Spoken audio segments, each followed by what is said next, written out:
আল্লাহু কি যে মধুর নাম।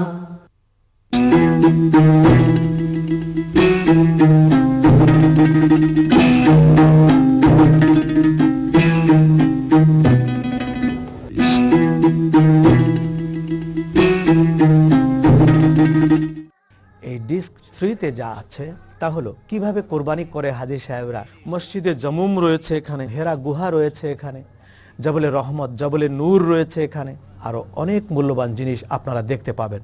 চলুন তাহলে ডিস্ক 3 একবার আমরা দেখে নেই। বীরে গোরস রাসূলুল্লাহ সাল্লাল্লাহু আলাইহি ওয়াসাল্লামের মুজিজার একটি কুয়া।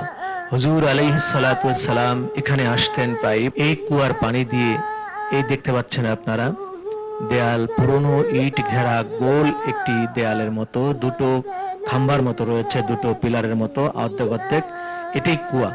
এটাকে এখন বন্ধ করে রাখা হয়েছে। এর আশেপাশে মাদ্রাসা হয়েছে। এই কুয়ার পানি দিয়ে হুজুর সাল্লাল্লাহু আলাইহি ওয়াসাল্লাম ওযু করেছেন, পানি পান করেছেন এবং হুজুর সাল্লাল্লাহু আলাইহি ওয়াসাল্লাম ওসিয়ত করে গেছেন আমার ইন্তেকালের পর এই কুয়ার পানি দিয়ে আমাকে গোসল দেবে। তাই হুজুর সাল্লাল্লাহু আলাইহি ওয়াসাল্লামের দেহ মোবারককে এই কুয়া থেকেই 7 বালতি পানি নিয়ে গোসল দেওয়া হয়েছিল। এবং যখন হুজুর সাল্লাল্লাহু আলাইহি ওয়াসাল্লাম অসুস্থ ছিলেন তখন হুজুর সাল্লাল্লাহু আলাইহি ওয়াসাল্লাম গোসল করতে চেয়েছিলেন জ্বরের সময়। এই কুয়ার পানি দিয়ে হুজুরকে গোসল দেবার পর হুজুরের জ্বর কমে গিয়েছিল। এই সেই কুয়া। এই পিলারের সঙ্গেই লোহার রড বাঁধা ছিল, এটার ভিতরে পানি উঠানো হয়েছে। কুয়ার পাশে যে বিল্ডিং দেখতে পাচ্ছেন এটা একটি মাদ্রাসা, আল্লাহর দ্বীন এখানে শিক্ষা দেয়া হচ্ছে। এই সেই বীরে গোরস। যেদিন হুজুর সাল্লাল্লাহু আলাইহি ওয়াসাল্লামের ইন্তেকালের পর হুজুরকে গোসল দেয়া হয়েছিল এই কুয়ার পানি দিয়ে, সেদিন থেকেই এই কুয়ার পানি চিরতরে নিঃশেষ হয়ে গেছে। এখন আর এই কুয়াতে কোনো পানি নেই। মনে হচ্ছে যেন পানিটুকু শুধু রাসূলুল্লাহর জন্যই দেয়া হয়েছিল। সেই বীরে গোরসের পানি মিষ্টি, অন্যান্য কুয়ার পানি যদিও লবণাক্ত, এটার পানি মিষ্টি। এই বীরে গোরস মুজিজার কুয়া স্মৃতি হিসেবে এখনো রয়েছে এই ময়দানের এক কোনায়, যেখানে রাসূলুল্লাহ সাল্লাল্লাহু আলাইহি ওয়াসাল্লাম জীবনে বহুবার এসেছেন এই কুয়ার পানি গোসল করার জন্য, খাওয়ার জন্য, ওযু করার জন্য।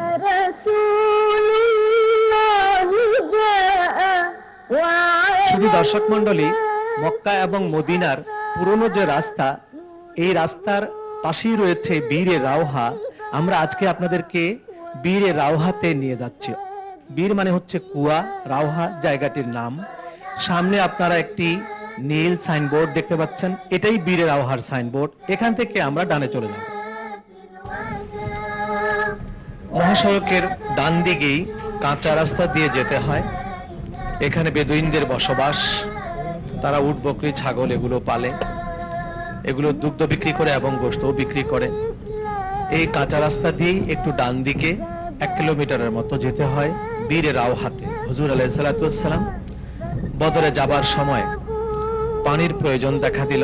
পানির সংকটে ভুগতে লাগলেন সাহাবায়ে কেরাম। পাথরের রাস্তা, চতুর্পাশে পাথরের পাহাড়, বালুর জমিন এবং লু হাওয়া, তার মধ্যে প্রতি মুহূর্তেই দেহে পানির প্রচুর প্রয়োজন হয়। সাহাবায়ে কেরাম পানির সংকটে ভুগতে লাগলেন। এক পর্যায়ে পানির জন্য ব্যতিব্যস্ত হয়ে সাহাবায়ে কেরাম হুজুর সাল্লাল্লাহু আলাইহি ওয়াসাল্লামকে জানালেন। হুজুর আলাইহিস সালাম পানির জন্য ঠিক এখানেই শিবির করেছিলেন যাবার সময় 313 জন মুজাহিদকে নিয়ে। এখানে এই বীরে রাওহার পাশে হুজুর সাল্লাল্লাহু আলাইহি ওয়াসাল্লাম শিবির করেছিলেন যাবার সময়। আমরা এখন বীরে রাওহার দিকে যাচ্ছি। এই সেই বীরে রাওহা আপনারা দেখতে পাচ্ছেন বামে, এবং ডানে হচ্ছে সাদা মসজিদ। এখানেই সাহাবায়ে কেরাম এবং হুজুর সাল্লাল্লাহু আলাইহি ওয়াসাল্লাম যাবার পথে শিবির করেছিলেন। এখানে হুজুর সাল্লাল্লাহু আলাইহি ওয়াসাল্লাম আরাম করেছিলেন। এটাই বীরে রাওহা। আপনারা জানেন হুজুর আলাইহিস সালাতু ওয়াস সালাম এবং সাহাবায়ে কেরামের সর্বপ্রথম বাতিল, অন্যায়, অত্যাচারের বিরুদ্ধে ইসলামের বিরুদ্ধবাদী শক্তির সঙ্গে সর্বপ্রথম যুদ্ধ হয়েছিল এই বদরে। বড় মর্মান্তিক যুদ্ধ ছিল। সেই বদর থেকে কথা বলছি আপনাদের সাথে। আমরা যেখানে দাঁড়িয়ে আছি বদরের এই জায়গায় একটি কুয়া আছে, আপনারা দেখতে পাচ্ছেন, যেটাকে বীরে রাওহা বলে। বীরে রাওহা 1000-1500 বছর ধরে ঠিক সেভাবেই আছে। বড় আশ্চর্যের কথা হলো এই কুয়ার গভীরতা খালি চোখে দেখা যায় না, অথচ এতে পানি রয়েছে এবং এর থেকে পাইপ দিয়ে পানি উঠানো হয়। সেখান থেকে এই পানি আমাদের এখানে রিজার্ভ ট্যাঙ্কি দেখা যাচ্ছে, সেই ট্যাঙ্কিতে এই পানি জমা করা হয়, সেই রিজার্ভ ট্যাঙ্কিতে এই পানি জমা করা হয়। এখান থেকে সারা বিশ্বের ইসলাম প্রিয় লোকেরা এখানে জিয়ারতে আসেন এবং এই ট্যাঙ্কিতে নিচে কল লাগানো আছে, সেখান থেকে তারা পানি সংগ্রহ করে নিয়ে যান। হুজুর আলাইহিস সালাম এই কুয়াতে আসলেন, এখানে এসে হুজুর সাল্লাল্লাহু আলাইহি সাল্লামের পবিত্র লালা মোবারক দিলেন। দেওয়ার পর এই কুয়ার পানি মিষ্টি হয়ে গেল, পানীয় হলো, পান করার যোগ্য হলো। আর তখন থেকে সাহাবায়ে কেরাম, আজ ১৫০০ বছর ধরে মানুষ মিষ্টি পানির জন্য এখানে আসে। এবং এখানকার পানি শুধু যে মিষ্টি বা পানযোগ্য তাই নয়, এটা রোগের শিফা অবশ্য। এই সেই বীরে রওহা, হুজুর আলাইহিস সালাম এখানে নামাজ পড়েছেন। বীরে রওহার পাশে একটা মসজিদ রয়েছে, এখানেই হুজুর সাল্লাল্লাহু আলাইহি সাল্লাম নামাজ পড়েছিলেন, যেটাকে মসজিদে রওহা বলে। মসজিদের গায়ে লেখাও আছে মসজিদে রওহা। এই মসজিদে রওহায় হুজুর আলাইহিস সালাতু ওয়াস সালাম এখানে আরাম করেছিলেন, পানি পান করে নামাজ পড়েছিলেন। সেই স্মৃতি রক্ষার জন্য আজও সেখানে একটি মসজিদ ওভাবেই রয়েছে, মানুষ এখনো সেখানে নামাজ পড়ে, মসজিদে রওহা। বদরে যাবার পথে, আসার পথে লোকেরা গাড়ি থামিয়ে একটু রাস্তার পাশে এসে বীরে রওহা থেকে পানি খেয়ে থাকে, কেউ সঙ্গে করে গ্যালনে করে বরকতের জন্য নিয়েও যায়।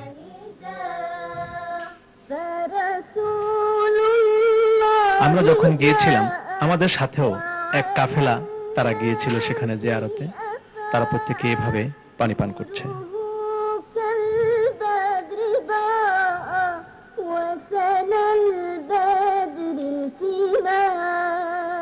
আমাদের সাথে কথা হলো একজন সৌদি জিয়ারতকারী, যিনি সৌদি আরবের বাসিন্দা, তার সাথে আমাদের কথা হলো। আসসালামু আলাইকুম। السلام ورحمة الله. يا شيخ عفوا أريد أن إيش اسمك؟ مجد حمود المحمدي. نعم الحمد لله مجد. يعني أنا أريد أن أعرف، لأن أنت ما تعرف تاريخ هذا الموضع وهذا البير. والله القصة يعني مو 100% أعرفها، لكن هذا البير هو غزوة بدر، الرسول صلى الله عليه وسلم هو جاء من هنا وكان ما في موية، فالصحابة طلبوا موية، يبغوا موية، فجاء الرسول صلى الله عليه وسلم كان البير هذا فيه له جن، وما كان في أحد يقدر ينزل يجيب موية منه، فالرسول صلى الله عليه وسلم تفل في البير وراح واحد من الصحابة وجاب موية من البير، ومن يومها ما شاء الله تبارك الله صارت مويته حلوة زي موية زمزم، قريبة من موية زمزم. শুধু দর্শক মন্ডলী, আমাদেরকে একজন সৌদি নাগরিক জানালেন, তিনি সৌদির অধিবাসী, যে এখানে হুজুর সাল্লাল্লাহু আলাইহি ওয়াসাল্লাম আসছিলেন, তখন কোনো পানির ব্যবস্থা ছিল না, পানির জন্য সাহাবায়ে কেরাম হাহাকার করছিলেন। হুজুর সাল্লাল্লাহু আলাইহি ওয়াসাল্লাম এখানে এসে পানি আল্লাহর কাছে চাইলেন এবং তার জবানে লালা মুবারকের উসিলায় এখানকার পানি মিষ্টি হলো এবং সে পানি আজ অবধি পৃথিবীর মানুষ পান করছে বরকতের জন্য। আপনারা শুনলেন তার কথা। শুকরান। عفوا شكرا. শুধু দর্শক মন্ডলী, আপনারা এবার মূল কুয়াটা দেখতে পাচ্ছেন। এতক্ষণ যেটা দেখেছেন সেটা তো হলো টাঙ্কি, এই কুয়া থেকে পানি উঠিয়ে সেই টাঙ্কিতে জমা করা হয়, সেখান থেকে মানুষ পান করে। কিন্তু এটাই হচ্ছে সেই আদি কুয়াটা, যেটা বীরে রওহা হুজুর সাল্লাল্লাহু আলাইহি ওয়াসাল্লামের হাতের বরকতে, মুখে লালার বরকতে সে পানি মিষ্টি হয়েছিল, সেটাই হচ্ছে এটা। এই কুয়ার ভিতরে আসলে কত দূর যে পানি তা বাইরে থেকে খালি চোখে দেখা যায় না।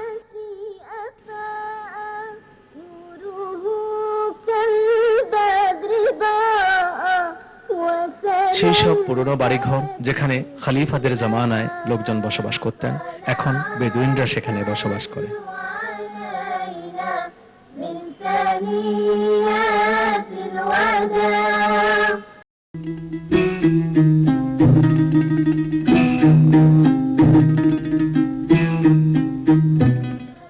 সুপ্রিয় দর্শক মন্ডলী, মক্কা শরীফ থেকে তায়েফের দিকে প্রায় 25 কিলোমিটার, হারেম শরীফের সীমানার বাইরে এই অঞ্চলটি হুনাইনের একটি এলাকা। আর এখানে রয়েছে একটি মসজিদ, যেটাকে মসজিদে জিরানা বলে। হুজুর আলাইহিস সালাতু ওয়াস সালাম ঐতিহাসিক ফতে মক্কার সময় এখানে বসেই গনিমতের মাল বন্টন করেছিলেন। জিরানা নাম্নী একজন মহিলার নামানুসারেই এই এলাকাটির নাম হয়েছে জিরানা। এখানে একটি কূপ রয়েছে, সেটাও নবীজি সাল্লাল্লাহু আলাইহি সাল্লামের মুজিজার কূপ, যেটাকে বীরে জিরানা বলা হয়। আরবিতে বীর শব্দের অর্থ হচ্ছে কুয়া, আর এলাকাটি যেহেতু জেরানা, সেজন্য এই কুয়ার নাম বীরে জেরানা। যে কুয়াটি আপনারা দেখতে পাচ্ছেন, নবীজি সাল্লাল্লাহু আলাইহি সাল্লাম বেশ কয়েকদিন এখানে অবস্থান করতে হয়েছিল হুনাইনের যুদ্ধের সময়। তাতে মক্কার সময় মক্কা শরীফে প্রবেশের আগে এখানে কিছুটা বাধাপ্রাপ্ত হয়েছিলেন। যুদ্ধ পরবর্তী সময় গনিমতের মাল বন্টনের জন্য হুজুর সাল্লাল্লাহু আলাইহি সাল্লাম এখানে বেশ কয়েকদিন অবস্থান করেছিলেন। সঙ্গে সাহাবায়ে কেরাম ছিলেন হাজার হাজার। পানির অভাবে সাহাবায়ে কেরাম হুজুর সাল্লাল্লাহু আলাইহি সাল্লামের কাছে আবেদন করলে হুজুর লাঠির মাথা দিয়ে পানি খুঁজতে থাকেন। এক সময় লাঠির মাথা ভেতরে ঢুকে পড়ল এবং সেখান থেকে মিষ্টি পানি বের হতে শুরু করলো। সেটাই বীরে জেরানায় পরিণত হয়েছে এবং যেখানে বসে হুজুর গনিমতের মাল বন্টন করেছেন সেখানে একটি মসজিদ হয়েছে, মসজিদে জেরানা। আর এখানেই সেই ঘটনা ঘটেছিল। গনিমতের মালগুলো হুজুর সাল্লাল্লাহু আলাইহি সাল্লাম আরবের নিজের আত্মীয় স্বজনদের মধ্যে, কুরাইশদের মধ্যে বন্টন করে দিয়ে ফেললেন। মদিনা মুনাওয়ারাত থেকে যেসব আনসারী হুজুরের সাথে এসেছিলেন তারা মন খারাপ করলেন। আল্লাহর নবী তাদেরকে পরিশেষে ডেকে বলেন, শোনো, আমার লোকেরা, আত্মীয় স্বজনরা, মক্কাবাসীরা তারা গরু ছাগল উট দুম্বা নিয়ে খুশি হয়ে চলে গেল, আর তোমরা আমাকে নিয়ে মদিনায় ফিরে যাবে, তাতে কি তোমরা খুশি আছো? সাহাবায়ে কেরাম নিজেদের ভুল বুঝতে পারলো। এটাই হচ্ছে হুজুরের সে আরামের জায়গা এবং গনিমতের মাল বন্টনের এই ঘরটি এখানে বসেই করেছিলেন। এবং তার পাশেই যে দেয়ালটি সাদা আপনারা দেখতে পাচ্ছেন, এটাই এবং এই পাইপ দিয়ে পানি উঠানো হয়, এটাই হচ্ছে বীরে জেরানা। এখানেই হুজুর সাল্লাল্লাহু আলাইহি ওয়াসাল্লামের লাঠির মাথার আঘাতে মুজিজার কুয়া সৃষ্টি হয়েছে, পানি বের হয়েছিল, পরবর্তীতে এখানে কুয়া হয়েছে। এই কুয়ার পানিও শিফাউল লিকুল্লি আমরাত। যে দরজাটি এখন আপনারা দেখতে পাচ্ছেন এটা হলো কুয়ার দরজা। এই দরজা খুললেই সরাসরি কুয়া থেকে পানি পাওয়া যায়। বর্তমানে রমজান মাসে এই কুয়ার পানি সরাসরি মুসল্লিদের মধ্যে বিতরণ করা হয়। আমাদের সৌভাগ্য হয়েছিল দরজা খুলে আমরা কুয়ার ভেতরে দেখতে পেরেছি। এই কুয়ার পানি দামেস্কের মুসলিম সুলতানরা নিয়ে ব্যবহার করতেন হৃদরোগ বা পাথরি রোগের জন্য। এই কুয়ার পানি মহৌষধ বলে কথিত আছে। এখান থেকে রাসূল পাক সাল্লাল্লাহু আলাইহি ওয়াসাল্লাম সাহাবায়ে কেরাম সহ ইহরাম বেঁধে উমরা করেছিলেন। সেই জন্য এটাকে বড় উমরার জায়গা বলা হয়। যদিও মসজিদে আয়েশা থেকে উমরা করা যায়, কিন্তু এখান থেকে উমরা করার সওয়াব বেশি, এটাকে বড় উমরা বলে। তাছাড়া হুজুর সাল্লাল্লাহু আলাইহি ওয়াসাল্লাম হিজরতের সময় একবার এখানে এসেছিলেন। সম্মানিত দর্শক মণ্ডলী, আমরা যাচ্ছি জান্নাতুল মুআল্লার পাশে অবস্থিত মসজিদে জিনে। মসজিদে জিন নামটি শুনেই আপনারা বুঝতে পারছেন জিনের সাথে এই মসজিদের একটি সম্পৃক্ততা রয়েছে। হ্যাঁ, রাসূল পাক সাল্লাল্লাহু আলাইহি ওয়াসাল্লাম যখনই হুজুন মহল্লায়, এই জান্নাতুল মুআল্লায় মা খাদিজাতুল কুবরা তাহেরা রাদিয়াল্লাহু তাআলা আনহার কবর জিয়ারতে আসতেন এবং অন্যান্য সাহাবীদের কবর জিয়ারতে আসতেন, তখনই এখানে বসে আরাম করতেন। পরবর্তীতে জিনদের সাথে এখানেই পরিচয় হয় মহানবী সাল্লাল্লাহু আলাইহি ওয়াসাল্লামের। এই পরিচিত জিনদের মধ্যে আগের পয়গম্বরের উম্মত ছিল। জিনেরা এমনিতেই অনেক হায়াত পায়। পরবর্তীতে জিনদের সার্বিক কাজকর্ম এখানেই হতো। তাদের বিচার, তাদের সমস্যা, তাদের বিধান, তাদের পরামর্শ, তাদের ওয়াজ নসিহত হুজুর সাল্লাল্লাহু আলাইহি সাল্লাম এখানে এসেই করতেন। এখানে তাদের নামাজের ইমামতিও করেন। এই সেই মসজিদে জিন। শুধু দর্শক মন্ডলী, মক্কাতুল মুকাররমা পবিত্র মহানগরীর মসজিদে জিনের প্রধান ফটকে দাঁড়িয়ে কথা বলছি।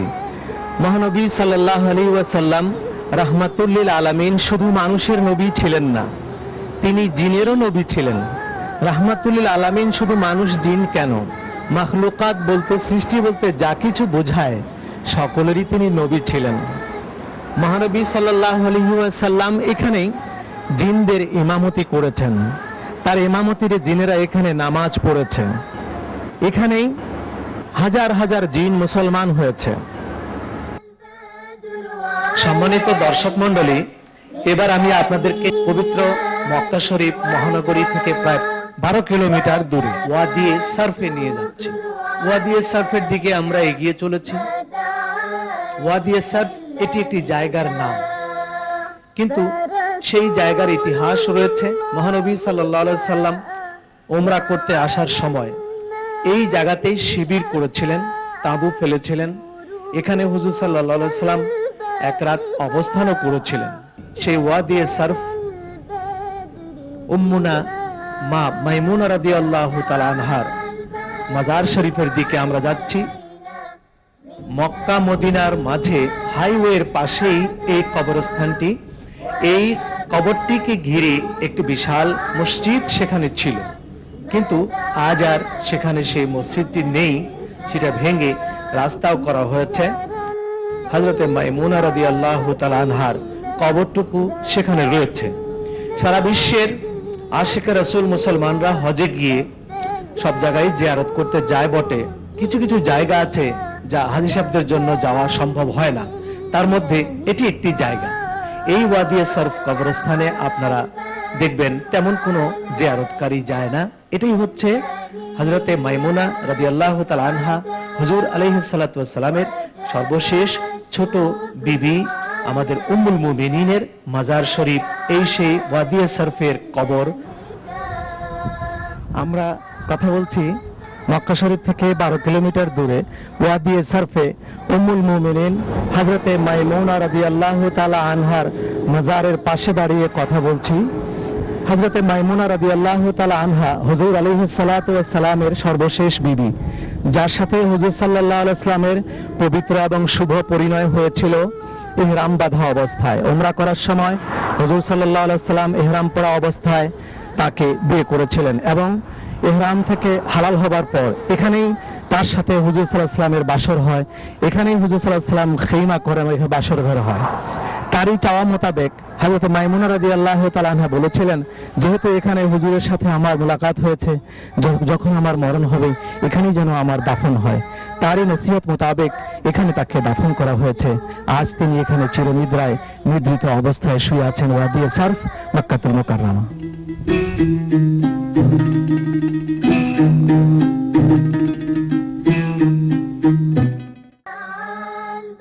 মদিনায় হিজরতের পর অন্তত 16 মাস ব্যাপী রাসূলুল্লাহ সাল্লাল্লাহু আলাইহি ওয়াসাল্লাম নামাজ আদায় করেছেন বাইতুল মুকাদ্দাসের দিকে।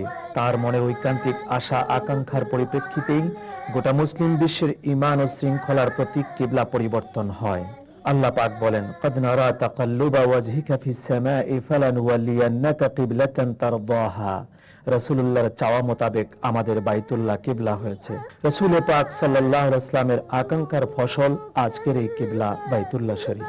বনু সালমা গোত্রের হযরতে বাশশার ইবনে বাররা ইবনে মারুফ রাদিয়াল্লাহু তাআলা আনহুর বাসা মসজিদ নববী থেকে 3 মাইল দূরে। এখানে জোহর নামাজের সময় কিবলা পরিবর্তনের আয়াত নাজিল হয়, আর তখন থেকেই নামাজ আদায় করার হুকুম হয় কিবলা হিসেবে কাবার দিকে। পৃথিবীর কোটি কোটি মুসলমানের প্রাণকেন্দ্র কেবলা। কেবলা নিয়ে কথা বলছি মসজিদে কেবলাতাইনের সামনে দাঁড়িয়ে। আমার পেছনে মসজিদটি হচ্ছে মসজিদে কেবলাতাইন, শৃঙ্খলার প্রতীক এই কেবলা।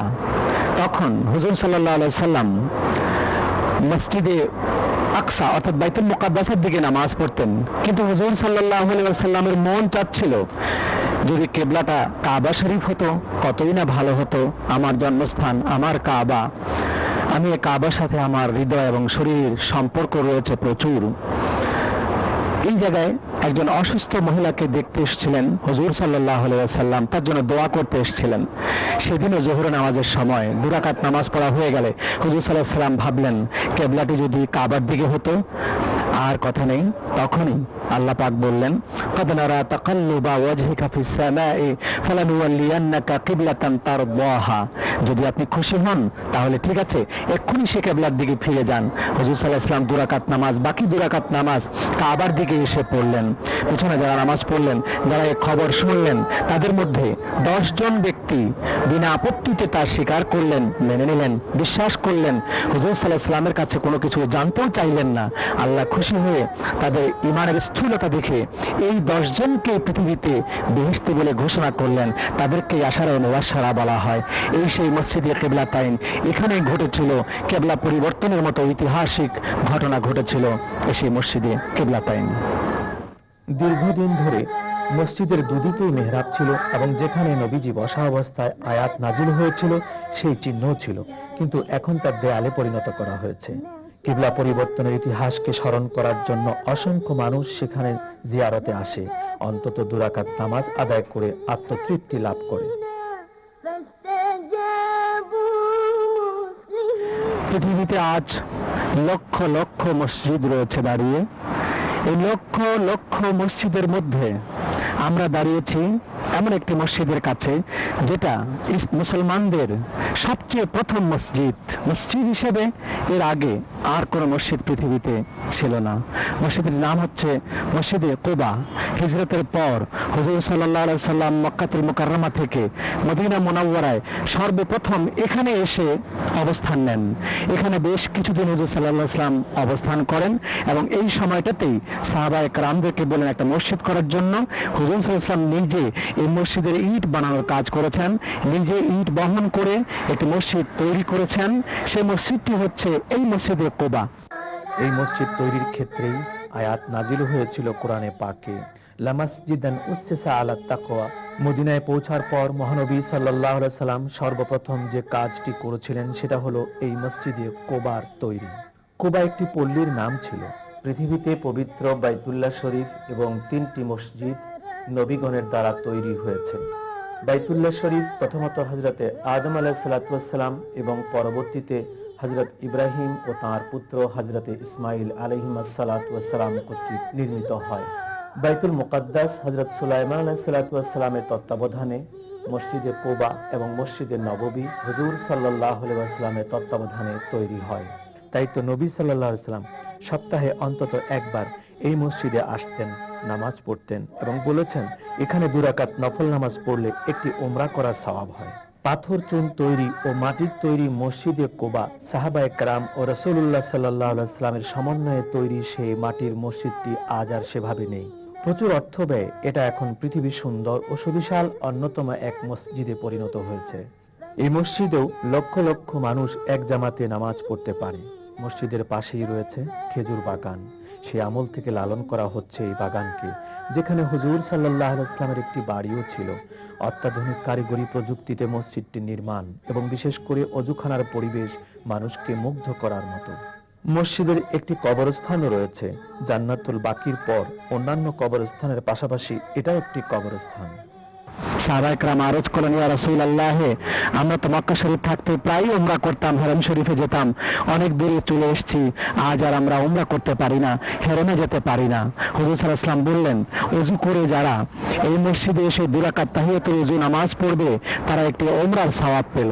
সেই থেকে নিয়ে আজ পর্যন্ত এখান থেকে পৃথিবীর বিভিন্ন প্রান্ত থেকে লক্ষ লক্ষ মানুষ উমরা করতে আসে, হজ করতে আসে, এসে 2 রাকাত নামাজ এখানে পড়ার জন্য ছুটে আসে।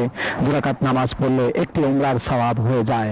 হুজুর সাল্লাল্লাহু আলাইহি সাল্লামের অমীয় বাণী এটা। আজ পর্যন্ত এখানে হাজার হাজার লক্ষ লক্ষ মানুষ এসে নামাজ পড়ে। এই সেই পৃথিবীর ঐতিহাসিক প্রথম মসজিদ, মসজিদে কুবা, যেখানে হুজুর সাল্লাল্লাহু আলাইহি ওয়াসাল্লামের কয়েকজন সঙ্গী কবরও রয়েছে, সাহাবায়ে কেরামের কবরও যেখানে রয়েছে। মদিনার শহরেই এই মসজিদটি অবস্থিত।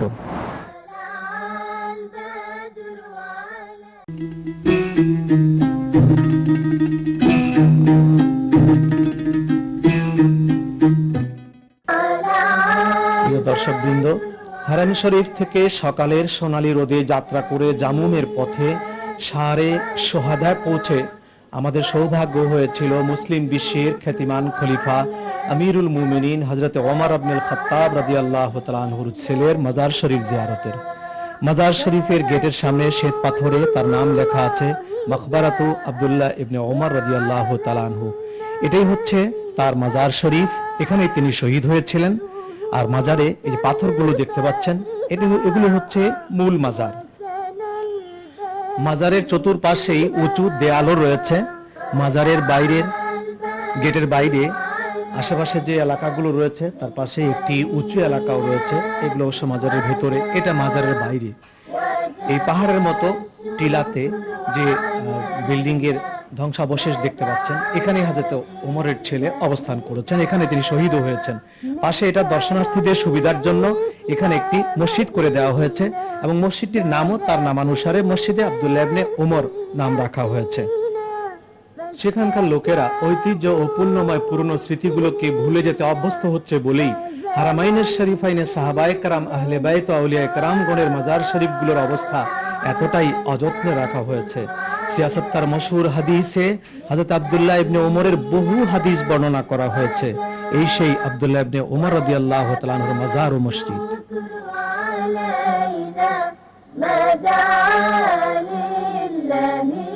সেখান থেকে প্রায় 2 কিলোমিটার দূরে সেই জামুমের পথেই হাতের ডানে রয়েছে মক্কা মুকাররমার এক বিশাল কবরস্থান রয়েছে। এই কবরস্থানটির নাম হলো মাকবারাতুল আদল। কথিত আছে এখানেই হযরতে ওমরের আরেক সাহেবজাদা যার নাম ছিল আবু শামা, তার মাজার শরীফ রয়েছে বলেই এই কবরস্থানের নাম মাকবারাতুল আদল আমরা সাইনবোর্ডে দেখতে পাচ্ছি। কবরস্থানের সংস্কার করা হয়েছে বটে এরপরে, তবে ঐতিহাসিক সূত্রে হযরতে আবু শামার কবরের কোনো চিহ্ন এই কবরস্থানে এখন আর খুঁজে পাওয়া যায় না। এক একটি করে ছোট খুঁটির মতো দেখতে পাচ্ছেন, এগুলি এক একটি কবর। এই অংশটি কবরস্থানের অনেক পুরনো অংশ হতে পারে, এখানেই কোনো এক জায়গায় আবু শামার মাজার শরীফ রয়েছে।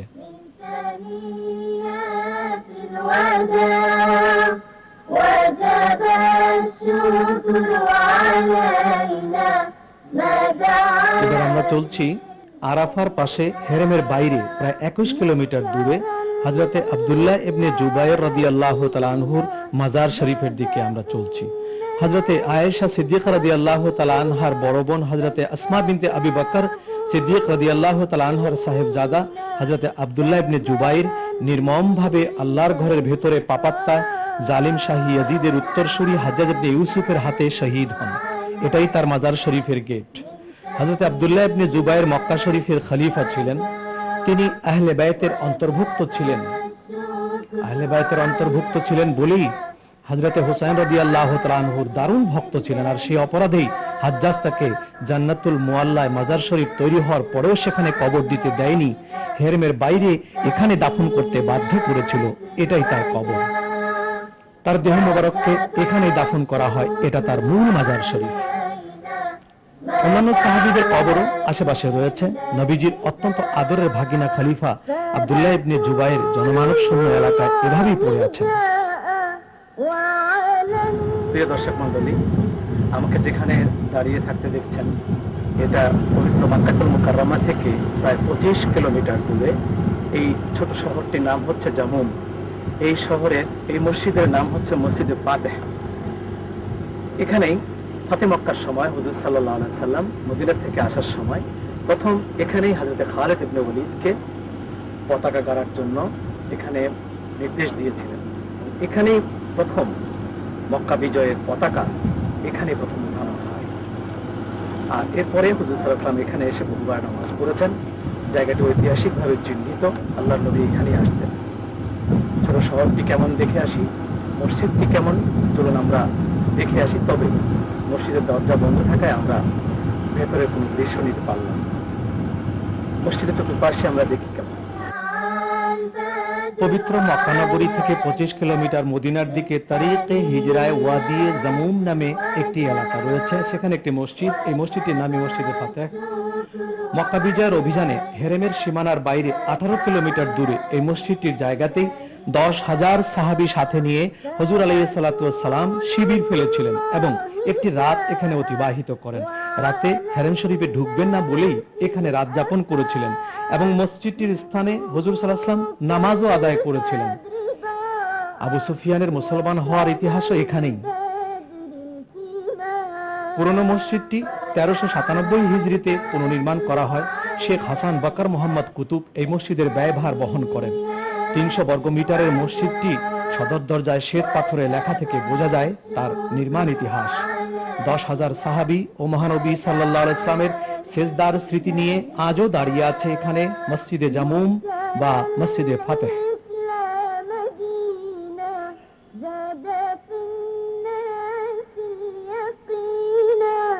আমরা চলেছি মসজিদের পাশেই যে রাস্তা দিয়ে আমরা ঢুকেছি সেই শহর। এই শহরেই 10,000 সাহাবী চলাফেরা করেছেন।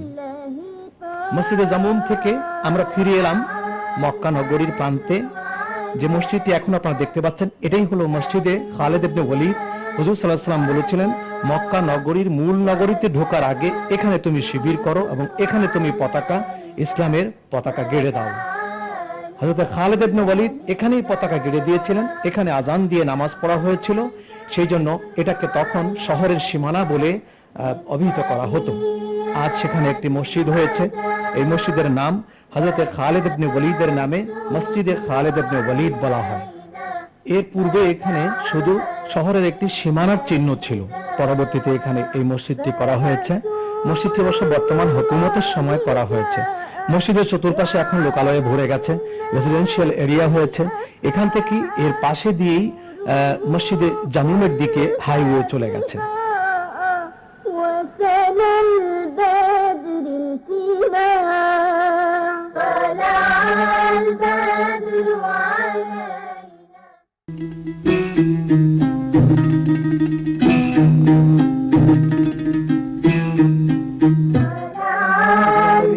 আজ আমি আপনাদেরকে নিয়ে যাচ্ছি মক্কাতুল মুকাররমা থেকে প্রায় 100 কিলোমিটার দূরে অবস্থিত জিদ্দা শহরের মসজিদে বালাদে নিয়ে যাচ্ছি। সুধীমণ্ডলী, আমাদেরকে আসলে বাধ্য হয়ে এই স্থানটি রাতের বেলা নিতে হয়েছে। আপনারা যেটা দেখতে পাচ্ছেন এই সেই মসজিদে বালাদ, পুরনো জিদ্দার মাঝখানে এটাই ছিল সবচেয়ে বড় মসজিদ, যেই মসজিদের সামনে প্রতি শুক্রবার হদ কায়েম করা হতো বা বিচার কার্য সম্পাদন করা হতো। এখানকার খতিব সাহেব তিনি বিচার করতেন, আর মসজিদের সামনে নির্দিষ্ট একটি জায়গা, সেখানে বিচার কাজ সম্পাদন করা হতো। মানব সৃষ্টির প্রায় শুরু থেকেই অপরাধ শুরু হয়, আর অপরাধ যখন মানুষ করা শুরু করে, অপরাধ দমনের জন্য অপরাধের বিচার ব্যবস্থাও চলে আসে।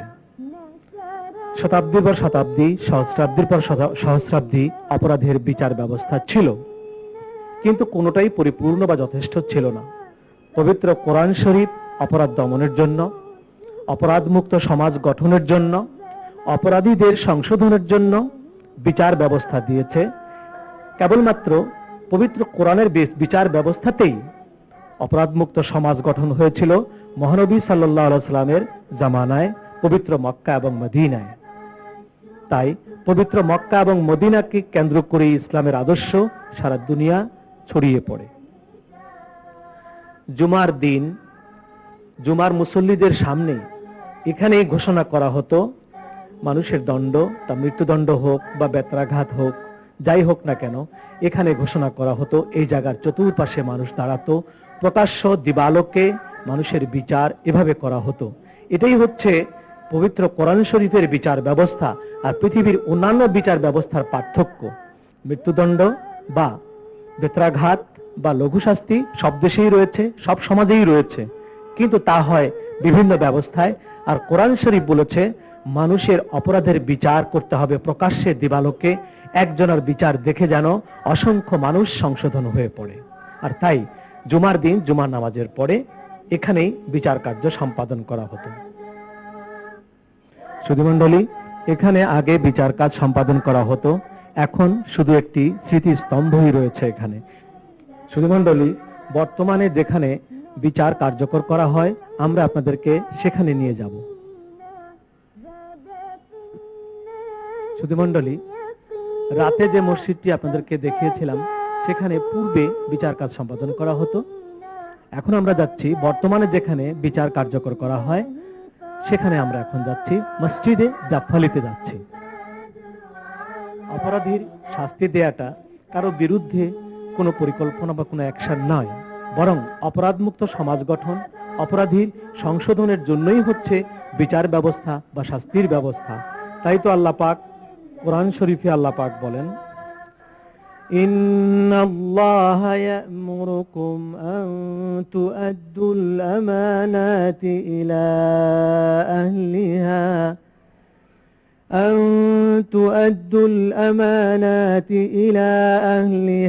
وإذا حكمتم بين الناس أن تحكموا بالعدل إن الله نعم ما يعظكم به إن الله كان سميعا بصيرا। আল্লাহ বলছেন, হুকুম করছেন, তোমরা আমানতের হকদারের কাছে আমানত যথাযথ পৌঁছে দেবে, আর যখন বিচার করবে মানুষের মাঝে তখন ন্যায়পরায়ণতার সাথে বিচার করবে। পবিত্র কোরআনের বিচার ব্যবস্থার চাইতে ন্যায় এবং ন্যায্যবান বিচার ব্যবস্থা পৃথিবীতে কখনো আসেনি আর আসবেও না। আপনারা দেখতে পাচ্ছেন সুধী মণ্ডলী, মসজিদে জাফফালির প্রধান ফটক দেখতে পাচ্ছেন। এটার সামনেই রয়েছে এই ময়দান, পাশেই সাগর, লোহিত সাগর। লোহিত সাগরের পাশে এই মসজিদ, মসজিদের সামনে এই ময়দান, ময়দানের সামনে চতুর্পাশে এসব অঞ্চলে শুক্রবারে, যে শুক্রবার হদ কায়েম অর্থাৎ বিচার হবে, নামাজের পরেই ঘোষণা করে দেওয়া হয় আজকে বিচার কার্য আছে, উপভোগ করার জন্য আপনাদেরকে থাকতে বলা হচ্ছে। লোকেরা সেখানে চতুর্পাশে থাকে। খতিব সাহেব যিনি থাকেন, যিনি বিচার করেছেন, তিনি নামাজের পরে গিয়ে সেই ময়দানে হাজির হন এবং কোরআন শরীফের আয়াত পড়ে শুনিয়ে দেন অপরাধীকে। বিচারক মসজিদ থেকে এই টিন শেডের নিচেই দাঁড়িয়ে অপরাধীর দিকে দাঁড়িয়ে প্রথমে আগে তাকে শুনিয়ে দেন পবিত্র কোরআনের আয়াত। লাকাদ আরসালনা রুসুলানা বিল বাইয়িনাতি ওয়া আনজালনা মা'হুমুল কিতাব ওয়াল মিজানা লিয়াকুমান নাসু বিল কিসত। আমি রাসূলদেরকে পাঠিয়েছি কিতাব দিয়ে এবং বিচার ব্যবস্থা দিয়ে, যাতে মানুষের মধ্যে ন্যায় পরায়ণতার সাথে বিচার ব্যবস্থা প্রতিষ্ঠা করতে পারে। এখান থেকে বলার পর অপরাধীকে এই ভিটার উপরে, ময়দানের মাঝখানে একটি ভিটা রয়েছে, এই ভিটার উপরে অপরাধী বসা থাকে এবং নির্দিষ্ট সময়ে তার শিরোচ্ছেদ করা হয়। সুধী মণ্ডলী, আমরা শুনতে এবং দেখতে আমাদের কাছে আটকে ওঠার কথা, খুব অবাক লাগার কথা যে একটি মানুষকে দিন দুপুরে এই ভিটার উপরে বসিয়ে তাকে হত্যা করা হবে আর হাজার হাজার দর্শক তা দেখবে চতুর্পাশ থেকে। এটা কেমন একটা নিষ্ঠুর কাজ। কিন্তু আল্লাহ বলছেন কি, ওয়াফিল কিসাসে হায়াতুন ইয়া উলিল আলবাব। এই বদলার মধ্যে, এই বিচারের মধ্যেই বেঁচে থাকার গ্যারান্টি রয়েছে। একজন অপরাধীর বিচার গোপনে করলেও সে যে শাস্তি পায়, প্রকাশ্যে করলেও তাই পায়। সুতরাং গোপনে করলেই সেটা মানবিক হয়ে গেল, আর প্রকাশ্যে করলে অমানবিক হলো, এটা কোন যুক্তি? বরং প্রকাশ্যে একজন অপরাধীকে বসিয়ে যদি শাস্তি দেয়া যায়, তাহলে অগণিত অপরাধীর হাত সংশোধিত হয়ে যায়, অপরাধ করার প্রবণতা কমে আসে, তারা আর অপরাধ করবে না। সেজন্যই আল্লাহ বলেন, একজনের প্রকাশ্য বিচারের মাধ্যমে অসংখ্য মানুষ শান্তিতে বসবাস করতে পারে। সেই জন্য ইসলাম বিচার ব্যবস্থার, বিচার কার্যকর প্রকাশ্য করার কথা বলেছেন। সুধী মণ্ডলী, আপনারা দেখলেন মসজিদে জাফফালি, যেখানে আদালতের রায় কার্যকর করা হয় জিদ্দার মাঝখানে, এই সেই মসজিদে জাফফালি।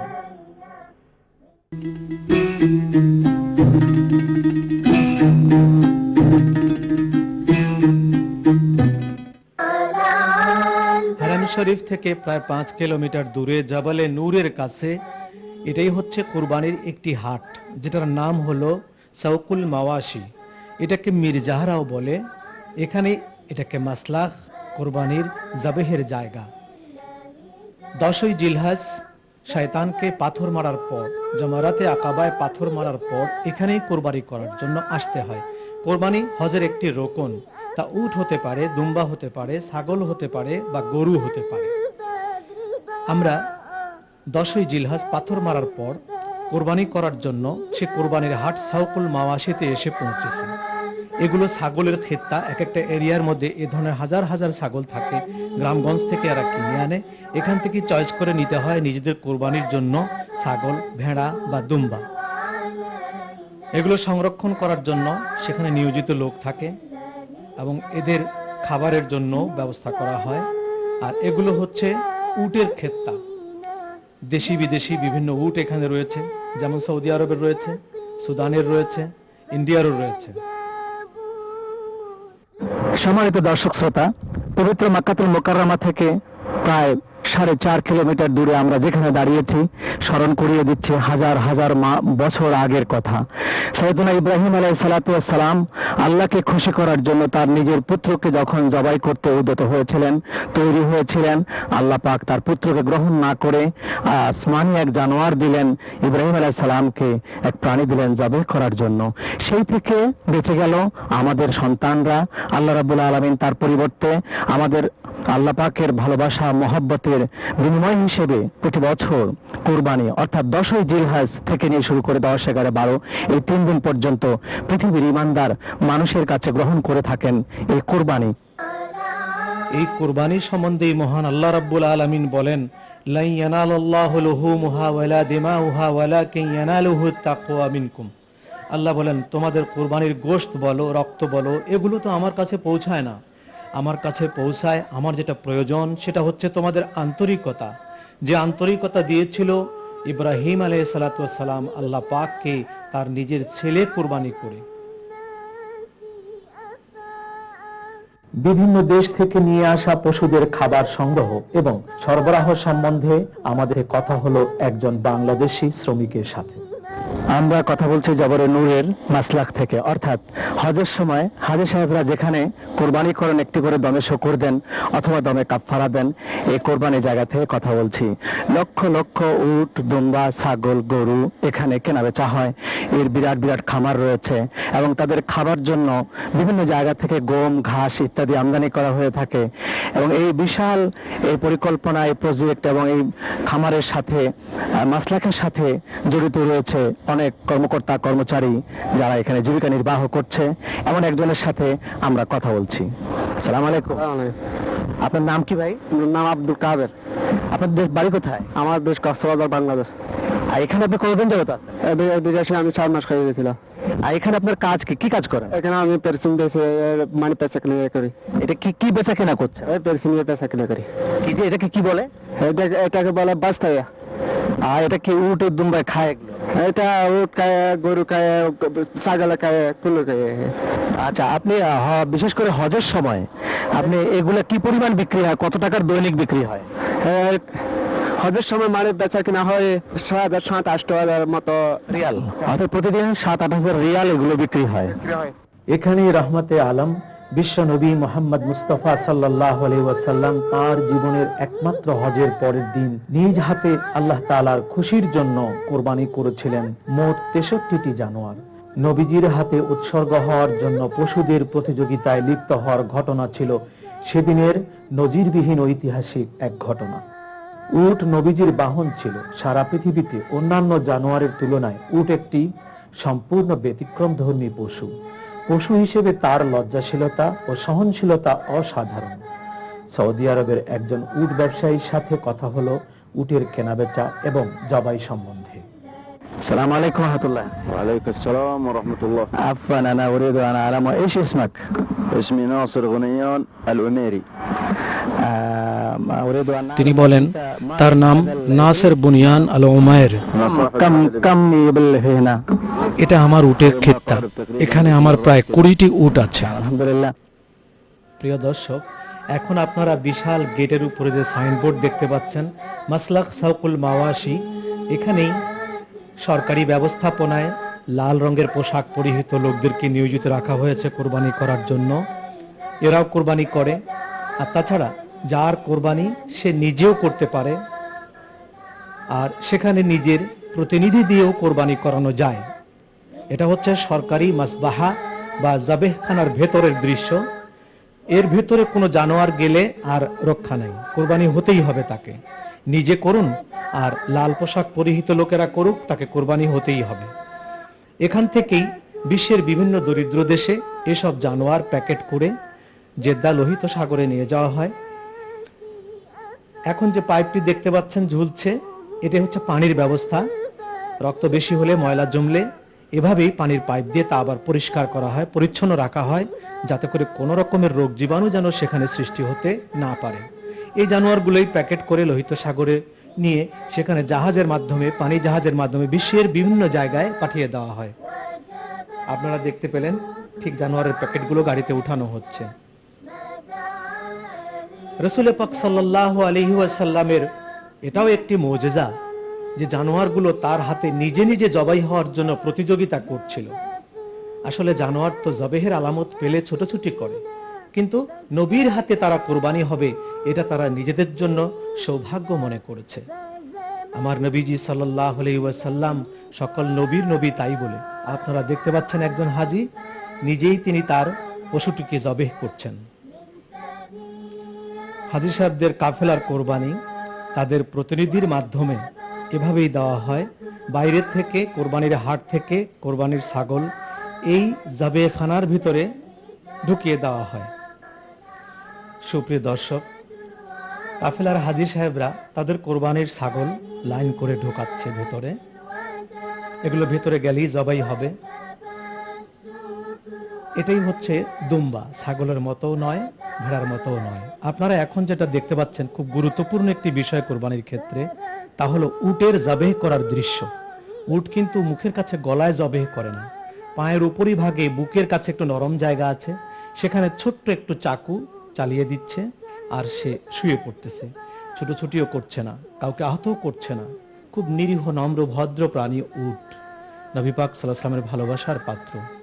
সেই উট জবেহের সরাসরি দৃশ্য আপনারা দেখতে পাচ্ছেন। একটি জবাই হয়েছে, এটি জবাইয়ের অপেক্ষায় রয়েছে। এক্ষুনি এটিকেও নহর করা হবে। উটের জবাই হয় না, বরং প্রথমত উটের নহর করা হয়। একটু আদর করলেই মাথাটা উঁচু করে ফেলে, সেই সুযোগেই গলা দিয়ে ছোট একটি ধারালো চাকুর মাধ্যমে এই দেখুন এটাকেও নহর করা হলো।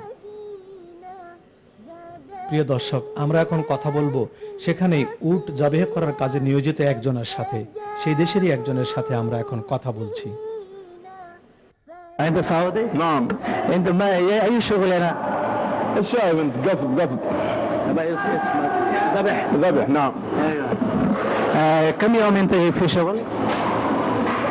আমি এখানে সরকারিভাবে জবাই করার কাজে নিয়োজিত আছি প্রায় 20 বছর ধরে।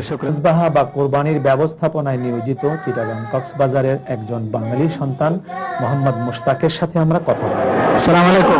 আসসালাম। আপনার নাম কি ভাই? আমার নাম মুশতাক আহমদ। আপনার দেশের বাড়ি কোথায়? আমার দেশের বাড়ি কাশিয়াবাদ, বাংলাদেশ। আচ্ছা, আপনি পবিত্র মক্কা শরীফে কতদিন যাবত? আমি এখন 14 বছর আছি। 14 বছর হয়ে গেল। আচ্ছা, এখানে আপনি এই যে আমরা সকল মাওয়াশিতে দেখতে পাচ্ছি, এখানে আপনি কি করেন? আমি তো আমার কবিলের সাথে কাজ করি। আমার কবিলের সাথে ছাগল জবাই করি, ছাগল বিক্রি করি আমার কবিলের সাথে। আর হজের সময় সম্মানিত হাজী সাহেবরা বিভিন্ন দেশ থেকে আসলে কি এ ব্যাপারে কোনো কিছু খেদমত আপনি করতে পারেন? আমি আমার কবিলের সাথে ছাগলের কোরবানির ব্যবস্থা করে দিই, এটা জবর ব্যবস্থা করে দিই। এছাড়াও কি এখানে আপনার আর কোনো ব্যবসা বাণিজ্য আছে? আমার কবিলের বাড়ি আছে, ওইটা বাড়ির মধ্যে আমি বিল্ডিং ভাড়া দিই, কাজ করি। মোটামুটি এখানে সৌদি আরবের থেকে এসব ব্যবসা বাণিজ্য করে দিনকাল কেমন যাচ্ছে? আলহামদুলিল্লাহ, মোটামুটি চলছে আমার দিন। আমরা আশা করবো আপনার কাছ থেকে আমাদের বাংলাদেশি হাজী সাহেব যারা এখানে আসেন তাদের খেদমতটা আপনি আন্তরিকতার সাথে করবেন বলে আমরা আশা করি। ইনশাআল্লাহ আমি সব কিছু আমার কবিলের সাথে আমি ব্যবস্থা করে দেবো। মাশাআল্লাহ, আলহামদুলিল্লাহ। প্রিয় দর্শক, ঈদুল আজহার দিন সারা বিশ্বে আমরা কোরবানি করি। আসলে এটা প্রতিযোগিতার কোনো বিষয় নয়, এটা পরিপূর্ণভাবে আন্তরিকতার বিষয়। চলুন, ইব্রাহিম আলাইহিস সালাম সর্বোচ্চ ত্যাগ স্বীকার করে কোরবানির মাধ্যমে যেমন আল্লাহকে খুশি করেছেন, আমরাও নামাজ রোজার পাশাপাশি আন্তরিকতার সাথে কোরবানির মাধ্যমে আল্লাহকে খুশি করি।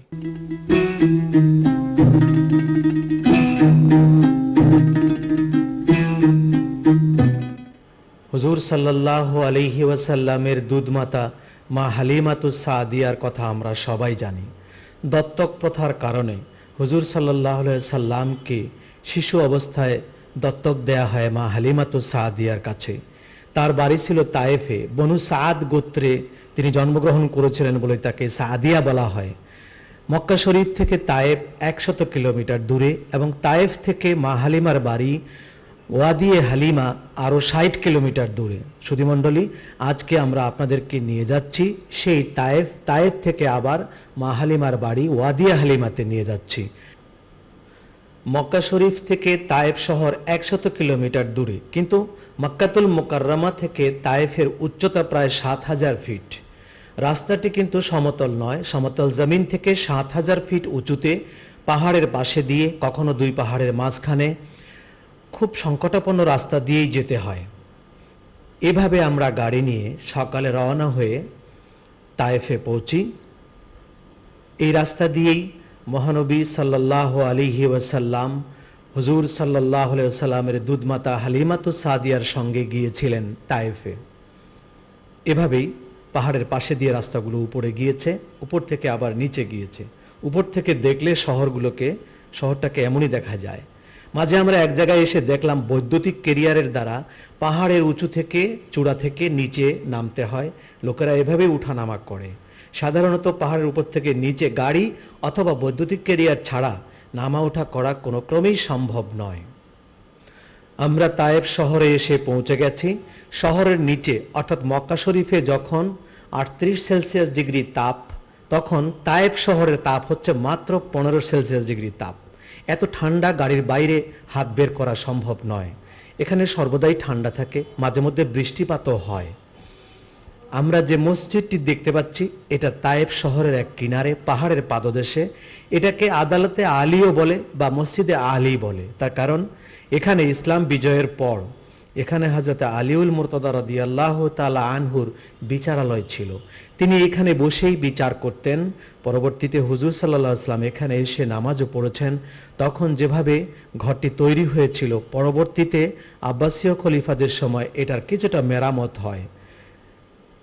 তারপর থেকে মসজিদটি আর মেরামত হয়নি। এখন অবশ্য সেখানে কাউকে নামাজ পড়তে দেয়া হয় না। কাঁটাতারের বেড়ার ভেতরে মসজিদটিকে রাখা হয়েছে, এর ভেতরেও ঢুকবার কোনো উপায় নেই। এভাবেই বেড়া দিয়ে রাখা হয়েছে মসজিদটিকে। এই মসজিদ থেকে আরেকটু পশ্চিম দিকে এগুলেই আমরা আরেকটি ঐতিহাসিক জায়গা দেখতে পাবো।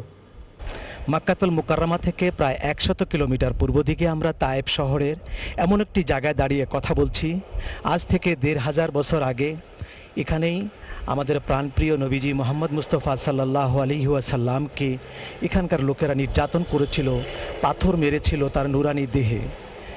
যে পথে তাকে পাথর মারা হয়েছিল সেটি আজকে এভাবে রাজপথ করে দেওয়া হয়েছে। যে ভবনটি আপনারা দেখতে পাচ্ছেন, এখানেই মহানবী সাল্লাল্লাহু আলাইহি ওয়াসাল্লাম হযরতে হালিমাতুস সাদিয়ার কাছ থেকে চলে যাবার পর পুনরায় আল্লাহর দ্বীন প্রচারের উদ্দেশ্যে বুক ভরা আশা নিয়ে আত্মীয় স্বজনের কাছে এখানে এসেই হুজুর সাল্লাল্লাহু আলাইহি ওয়াসাল্লাম আশ্রয় নিয়েছিলেন, এখানেই বসবাস শুরু করেছিলেন। যদিও ভবনটি তখন এরকম ছিল না। এখান থেকে হুজুর এই রাস্তা দিয়ে গিয়ে এই জায়গাটায় হুজুর ওযু করতেন। সামনে একটা মসজিদ রয়েছে, এটা ওযুর জায়গা। এখন নেট দিয়ে ঘিরে রাখা হয়েছে, লোহার নেট দিয়ে। যে মসজিদের আকার দেখতে পাচ্ছেন, এখানেই হুজুর সাল্লাল্লাহু আলাইহি ওয়াসাল্লাম নামাজ পড়তেন, মানুষদেরকে শান্তির দিকে আহ্বান করতেন, আল্লাহর দ্বীনের দিকে আহ্বান করার জন্য এই জায়গাটা বেছে নিয়েছিলেন পাহাড়ের নিচে। এখানেই হুজুর সাল্লাল্লাহু আলাইহি ওয়াসাল্লাম বসতেন। মসজিদের ছাদটি সেটি এখন এভাবেই রয়েছে, পুরনো অবস্থাতেই রয়েছে, এটার আর মেরামত করা হয়নি। মসজিদের সাথেই ছিল এটা একটা কূপ, এখান থেকে পানি উত্তোলন করে হুজুর সাল্লাল্লাহু আলাইহি সাল্লাম ওযু করতেন। এবং এই যে বেড়ার মাঝখানে নেটের মাঝে দেখতে পাচ্ছেন একটু সিঁড়ির মতো, এখানে হুজুর ওযু করতেন। এখান থেকে হুজুর আজান দিয়েছেন। আর যে বুড়ি হুজুর সাল্লাল্লাহু আলাইহি সাল্লামকে কাটা দিত আবু জেহেলের প্ররোচনায়, সে বুড়ির বাড়িটি হচ্ছে এই ভাঙ্গা বাড়িটি। এই ছাদটি দেখতে পাচ্ছেন ভাঙ্গা পাথরগুলো। এই রাস্তা দিয়েই বুড়ি কাঁটা ছড়িয়ে দিয়ে রাখতেন। হুজুর বাসা থেকে বের হয়ে বুড়ির বাড়ির সামনে দিয়ে ডান দিকে ঘুরে এই জায়গা পর্যন্ত আসতেই হুজুরের পায়ে কাঁটা বিঁধে পড়তো, হুজুর কষ্ট পেতেন। আর বুড়ি ঘরে বসে আনন্দ করত। এই ছিল বুড়ির সেই গাছ, বড়ই গাছ। এই গাছের কাঁটা দিয়েই হুজুরকে আঘাত করা হয়েছিল। সে মরা গাছটি এখনো এভাবে দাঁড়িয়ে আছে। বুড়ির বাড়ির পেছনের অংশটি হচ্ছে এটি, যদিও চতুর্পাশে ভবন হয়েছে, কিন্তু এটিকে এখনো ওইভাবেই জরাজীর্ণ অবস্থায় রাখা হয়েছে। এখন আপনারা যে পাহাড়টি দেখতে পাবেন, এই পাহাড়ের উঁচুতে একদম চূড়ায় একটি পাথর দেখতে পাচ্ছেন। কাফেররা হুজুরকে শেষ করার জন্য পাথর নিক্ষেপ করেছিল, আর আরেকটি পাথর এসে ওই পাথরটাকে আটকিয়ে দিয়েছিল। এটা হলো হুজুরের মুজিজার পাথর। যে পাথরকে ঠেকিয়ে দিল সেটি আজও ভাবে আছে। আপনার কি নাম ভাই? আমার নাম মেসবাহ। আপনি এখানে কতদিন ধরে আছেন? আমি এখানে প্রায় 15 বছর যাবত আছি। আপনার দেশের বাড়ি কোথায়? আমার বাড়ি চট্টগ্রামের পাঁচলাইশ থানায়। এখানে আপনি নিশ্চয়ই কোনো কাজ নিয়ে আছেন তো না? জি, আমি এখানে ব্যাংকে চাকরি করি। আচ্ছা, এখানে আমরা দেখলাম যে নবীজির এখানে এই যে মসজিদে নামাজ পড়তেন, এখানে ওযু করেছেন, বুড়ির বাড়ি কাটা দিয়েছিল এবং বুড়ির গাছ সবকিছু দেখলাম। এ সম্বন্ধে আপনি কতটুকু জানেন? আমি জানি এখানে পবিত্র মক্কা নগরী থেকে প্রায় 100 কিলোমিটার দূরে তাইব নগরী। এখানে মতনা নামক স্থানে আমাদের প্রিয় নবী হযরত মুহাম্মদ মুস্তাফা সাল্লাল্লাহু আলাইহি ইসলামের যে শৈশবের স্মৃতিগুলো বিজড়িত রয়েছে মাতনা নগরীতে। এখানে একটা মসজিদ আছে, উনি ওখানে নামাজ পড়াতেন। এবং যে রাস্তাটা আছে এখানে, ওখান দিয়ে বুড়ি কাটা দিত, উনি যাতে নামাজ পড়ার জন্য ব্যাঘাত সৃষ্টি হতো এই পবিত্র মসজিদের মধ্যে আমরা প্রায় সময় এখানে আসি এবং আরও বিভিন্ন দেশি ভাইয়েরা, বাংলাদেশি, পাকিস্তানি, ইন্ডিয়ান ভাইয়েরা আসে। ওনারা এখানে নামাজ পড়ে এবং দোয়া করে। যে প্রশস্ত রাজপথ দিয়ে আমরা গাড়িতে করে হজরতে হালিমার বাড়িতে যাচ্ছি, হজরতে হালিমাতুস সাদিয়া উটের পিঠে করে হুজুর সাল্লাল্লাহু আলাইহি সাল্লামকে এই পথ দিয়ে এভাবেই নিয়ে গিয়েছিলেন। আমরা তায়েব থেকে 60 কিলোমিটার যাবার পর মেট্রো রাস্তা পেলাম। এটা আসলে কোনো রাস্তা তৈরি করা হয়নি, মানুষ যেতে যেতেই এভাবে রাস্তা হয়েছে। হযরত হালিমাতুস সাদিয়ার বাড়ি, সেটাকে ওয়াদিয়ে হালিমা বলা হয়। ওয়াদিয়ে হালিমা, সেখানে যা কিছু করা হয়েছে হালিমার নামেই। আমরা চলে এসেছি ওয়াদিয়ে হালিমার সেই পাহাড়ে, যে পাহাড়ের চূড়ায় মা হালিমার বাড়ি।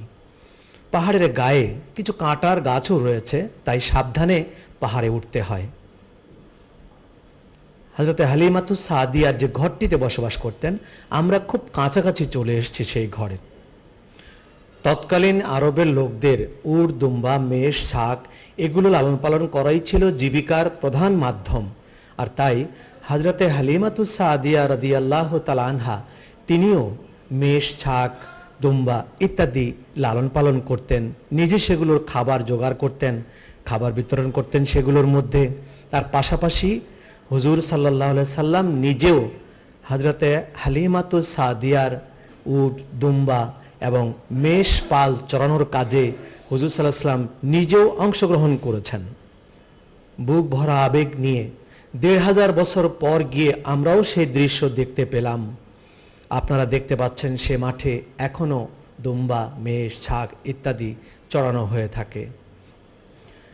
সেই মেষ পাল, সে আকাশ, সে বাতাস, সে রোদ, সেই জমিন এখনো আছে, যার উপর দিয়ে মহানবী সাল্লাল্লাহু আলাইহি সাল্লাম বিচরণ করেছেন, হাঁটাচলা করেছেন, খেলাধুলা করেছেন। এই ঘরটিতেই মহানবী সাল্লাল্লাহু আলাইহি সাল্লাম শিশু অবস্থায় সময় কাটিয়েছেন। এটা ঘরের সামনের দিক, ঘরের দরওয়াজা এই দিক, এটাই প্রধান দরওয়াজা, এখান দিয়েই মহানবী আসা যাওয়া করতেন। এটা সে ঘরের পেছন দিকটা।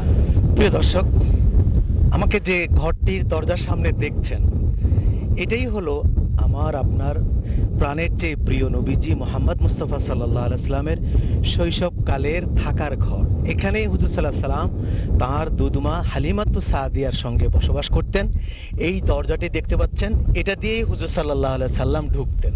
চলুন দেখে আসি হালিমাতুস সাদিয়ার আত্মীয় স্বজনের ঘরগুলো এবং সেই ময়দান, যে ময়দানে হুজুর সাল্লাল্লাহু আলাইহি সাল্লাম মেষপাল চড়িয়েছিলেন, কিভাবে এদের জীবনযাত্রা চলে, এসব কিছু আমরা দেখে আসি। আমরা ঘরের দরওয়াজায় চলে এসেছি এবং ঘরের ভেতরে প্রবেশ করছি। ঘরের ভেতরে এটা হচ্ছে দরওয়াজার চৌকাঠ, তখন যে কাঠ দিয়ে দেয়া হয়েছিল সেই চৌকাঠ এখনো আছে।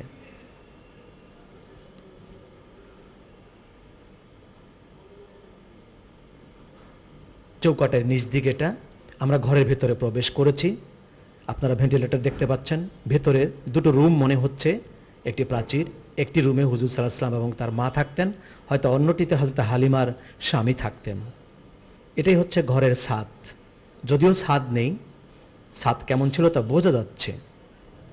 পাহাড়ের চূড়া থেকে পূর্ব দিকে 100 ফিট নিচে এখানেই হুজুর সাল্লাল্লাহু আলাইহি সাল্লামের সিনা চাক হয়েছিল।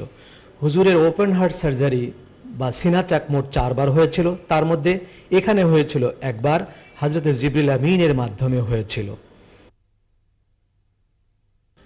এই অঞ্চলের নাম ওয়াদিয়ে হালিমা। এখানকার একজন বালকের সাথে আমরা কথা বলছি। هذا يسمى بيت، هذا وادي كله وادي حليمة، هنا مرضعة الرسول صلى الله عليه وسلم، حليمة السعدية। ছেলেটি বলল, এখানেই হুজুর সাল্লাল্লাহু আলাইহি ওয়াসাল্লাম ছিলেন। এই অঞ্চলের নাম ওয়াদিয়ে হালিমা। এখানকার আলো, বাতাস এবং বৃষ্টি সবকিছু আমার কাছে বড় ভালো هنا লাগে। الجبل كله برد، كله مطر، كله هنا في ديبان حياة، كنت تعرف كله كلب، حياة صعبة। মা হালিমাতুস সাদিয়ার ঘর থেকে একেবারেই পাহাড়ের পাদদেশে নিচে, সেখানে মা হালিমাতুস সাদিয়া তার বাবার সাথে বসবাস করতেন ছোটবেলায়। এই সেই ঘর, 3 কামরা বিশিষ্ট, 2টো বারান্দাও রয়েছে।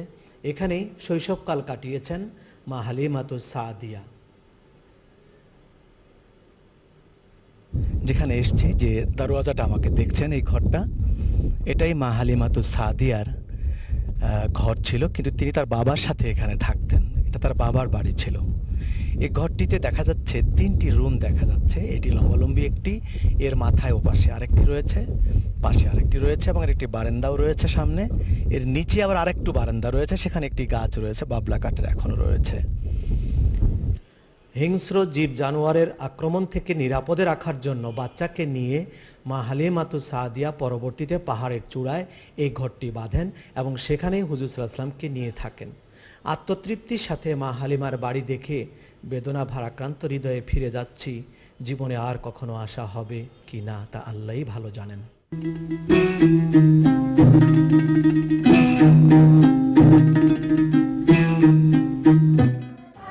জবলে নূরের চূড়ায় হেরা গুহা অবস্থিত। পৃথিবীর শ্রেষ্ঠ নূর যে পাহাড়ে অবতীর্ণ হয়েছে সেই পাহাড়ের নাম জবলে নূর। মসজিদে হারাম থেকে জবলে নূরের দূরত্ব প্রায় 5 কিলোমিটার। সর্বকালের সর্বস্তরের মানুষের জন্য প্রযোজ্য পবিত্র কোরআন শরীফ, যার শাশ্বত মুজিজা চিরন্তন, সেই কোরআন শরীফ সংরক্ষিত লৌহে মাহফুজ থেকে মানব জাতির কল্যাণের জন্য সংবিধান হিসেবে সর্বপ্রথম পৃথিবীতে এই জাবালে নূরের চূড়ায় 27 রমজান পবিত্র লাইলাতুল কদরের রাতে অবতীর্ণ হয়। আমরা কথা বলছি সেই পবিত্র জাবালে নূরের পাশে দাঁড়িয়ে।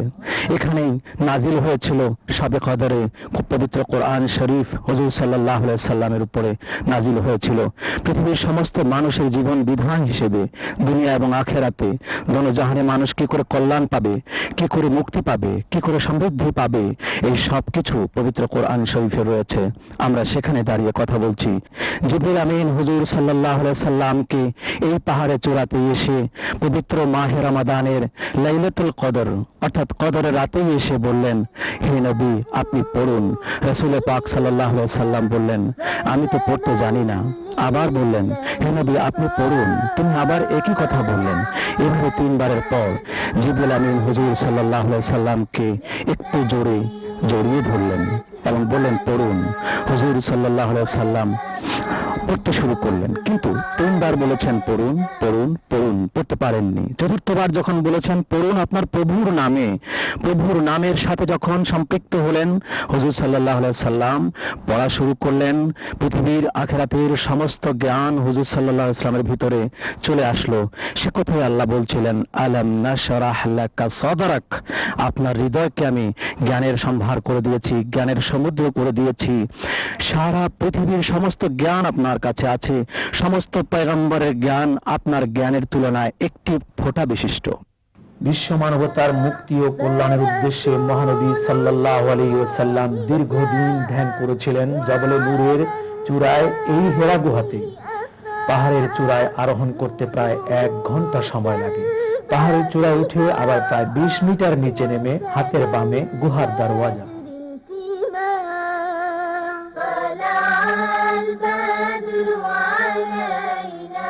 এই হেরা গুহায় একসাথে 5 জন লোক দাঁড়াতে পারে।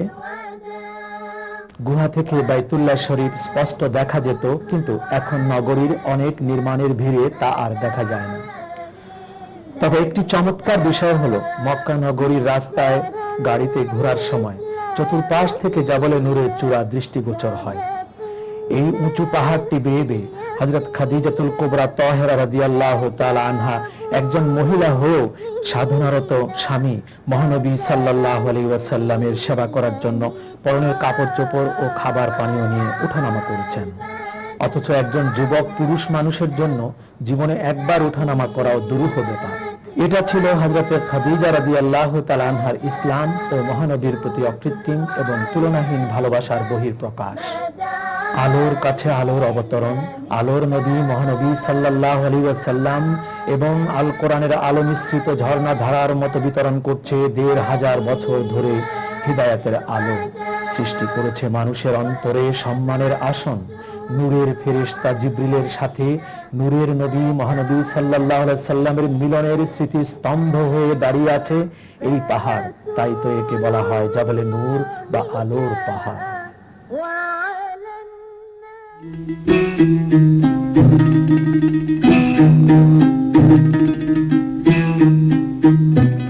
আল্লাহু কি যে মধুর নাম,